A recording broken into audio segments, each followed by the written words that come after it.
The 10 spies, they saw what Caleb and Joshua saw, but they had a completely different attitude. Look at verse 28 of chapter 13. This is the report they gave. The people living there, they are what?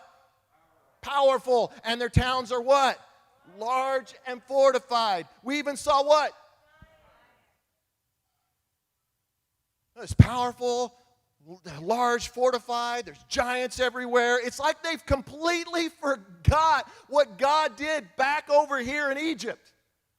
God had delivered them from the nation that ruled the known world at that time. Nobody was more powerful than Egypt, but God was. And God delivered them miraculously, sent them to the land, and it's like they don't even remember that. It's like they're looking back at this point right here, and they're like, well, you know, we were beat down and defeated in Egypt for like 400 years. We go there, we're going to be beat down and defeated again. They're looking back instead of looking forward. Write this down. How I frame the past shapes my picture of the future.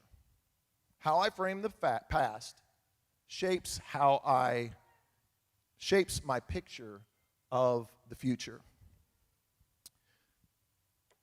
So this is a picture of Otis, our Great Dane, and I love this dog. So this was taken, actually hangs in my office, and it was taken on one of my prayer retreats. And he was standing there, and I was like, looking real majestic. I'm like, I got to get that picture. And I think at home right now, we all have pictures, don't we, that are meaningful to you? Pictures of your family, pictures of events, or maybe you have pictures of animals. You know what's funny is that none of us frame failure.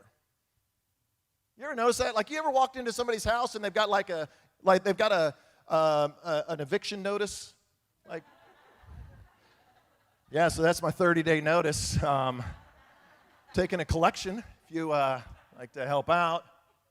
Oh, what's that over there? Oh, that over there, those are my divorce papers. Yeah, worst day of my life. I like looking at that every day to remind me just how horrifically awful that season was in my life. Oh, what's that one over there? Oh, what's the box? Oh, that's when I got laid off at work. Yeah, that was a crazy day. Everything I had right there in that box. Like nobody frames failure. We don't frame failure, and we should not frame failure. But I think this is really, honestly, how so many people are reacting right now with COVID.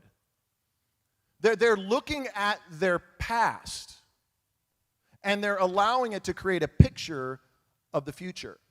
The way that most people, including yourself and myself, the reason we're reacting the way we're reacting in the middle of COVID is based primarily on your past experience. People right now with panic and fear and stress. Why? Because of their past. What's interesting is when you talk to most older people, and they seem to be calmer. They seem to be, most of them, for the most part, are very, very calm. And when you talk to them, you go, why are you so calm in the middle of a pandemic? Especially when it's just going to continue on. And they're like, are you kidding? Are you serious? Go through a world war and then get back to me.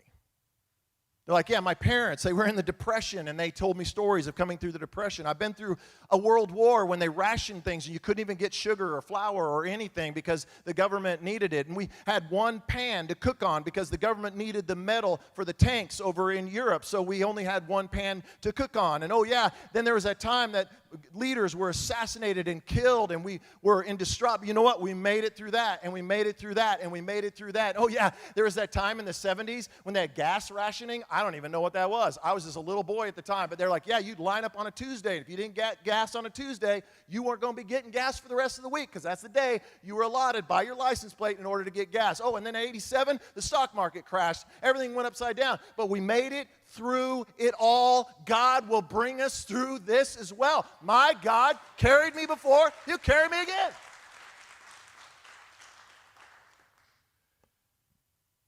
For the last 6 months, we have all been creating a picture of our future. You have been framing things whether you realize it or not. What have you been putting into this frame the last 6 months? Fear? Doubt? Well, then this happened.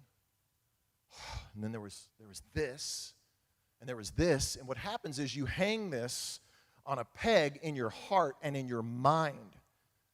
And when a struggle comes, or when it comes to your dream and what you want to do in your life, this picture frame is hanging there to tell you you can't do it. But if you're smart, in the middle of this pandemic, you'll start framing the right things. You'll start looking for the good things. Oh yeah, this is what God did in my family. This is how God carried me. This is what God did. And then this happened, and this happened. And then what are you doing there? You're hanging a frame and a picture for the future on a peg in your mind that you will be able to revisit decades from now when you need it and you don't think you can persevere for your dream.